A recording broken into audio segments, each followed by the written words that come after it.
BJP के सांसद जिनकी ओर से विशेषाधिकार हनन का नोटिस सदन के भीतर दिया गया है, सभी मेहमानों ने सुन ली है उनके आरोप। जल्दी से अनुराग जी जवाब आपका। एक तो संविधान की बात हो रही थी, एक हमारे जो को पैनलिस्ट है वो संविधान खोज रहे हैं, वो कह रहे चित्राई से मांग रहे हैं संविधान कहीं मिलता हो। जब आपको यही नहीं पता है संविधान कहाँ मिलता है तो आप संविधान की क्या बात करेंगे। इमरजेंसी की बात कर रहे थे आप, अरे भैया समाजवादी के लिए राष्ट्र प्रथम है, और जो एमपी साहब कह रहे थे उनको ही बता रहे हैं हमारे लिए राष्ट्र प्रथम है। आपके लिए क्या प्रथम है? आपके लिए प्रथम है विपक्ष पे आरोप लगाना और आरोप लगा के बच के निकल जाना। आप ये बताइए कि आपकी सरकार और पार्लियामेंट नहीं चल रही है, दुनिया की बात कर रहे हैं 1960, 1970, 1980 की।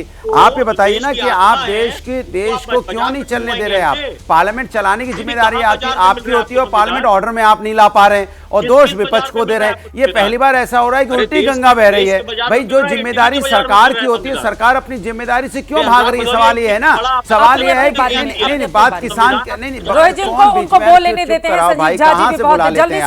देखिए, सवाल ये है कि इस देश के अंदर में कमाल की राजनीति देखने को मिल रही है। जो जिम्मेदारी सरकार की होती है वो जिम्मेदारी अब सोरोस की बात करें, जॉर्ज सोरोस की बात करें, भैया बात करोगे अगर कोई व्यक्ति देश के लिए खतरा है तो कार्रवाई कीजिए। नहीं दूसरी बात, नहीं बांग्लादेश में हिंदुओं पे अन्याय हो रहा है। एक सेकंड और हिंदुओं पे अन्याय हो रहा है बांग्लादेश में, दोषी विपक्ष को ठहरा रहे हैं। आप कुछ आगे बढ़िए ना, किसने आपको रोका आगे बढ़ने से? ठीक है, उनको बोलने दीजिए। संजीव जी, उसके बाद प्रेम शुक्ला जी आप जवाब दीजिएगा। इनसे पूछिए कि राज्यसभा में नियम 267 संसद सदस्य का सबसे बड़ा अधिकार होता है। इनके कार्यकाल में एक भी नियम 267 पर चर्चा हुआ हो तो आप बता दीजिए, जबकि नियम 267 पर चर्चा होती रही है। तो मैं कहता हूं ना कि आप गैर संवैधानिक काम कर रहे हैं, एक बात।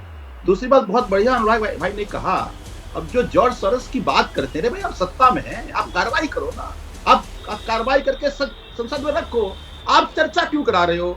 इसका मतलब 10 साल सत्ता में रहने के बावजूद आपको ये नहीं पता कि आप सत्ता में आपको कार्रवाई करनी है, आप विपक्ष की चर्चा की मांग कर रहे हो।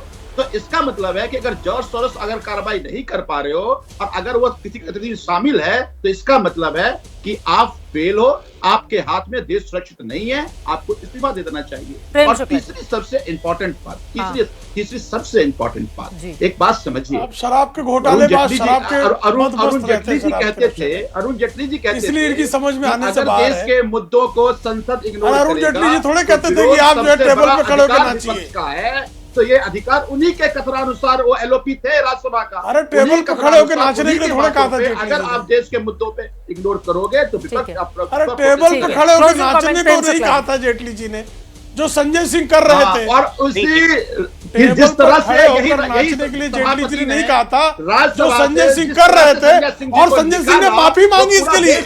संजय सिंह ने जो है नाक रगड़ के माफी मांगी। पूरे देश ने देखा कि संजय सिंह ने अपनी लपटाई के लिए माफी मांगी है, अपनी अभद्र बर्ताव के लिए माफी मांगी है।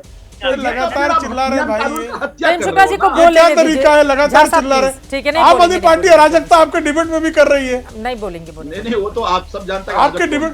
देखिए संजय सिंह जो है जिस तरह से टेबल पर नाच रहे थे, उसके लिए उनको स्वयं जो है माफी मांगनी पड़ी चेयर से, तब जाकर उनको सदन में वापस आने की अनुमति मिली है। तो संजय सिंह जो कर रहे थे वो अभद्रता थी।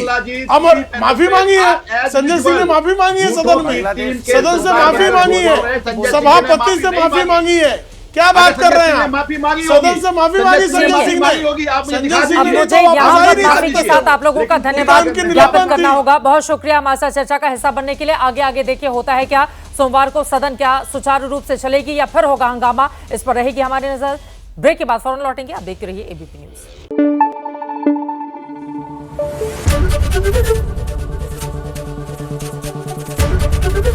एबीपी न्यूज आपको रखे आगे।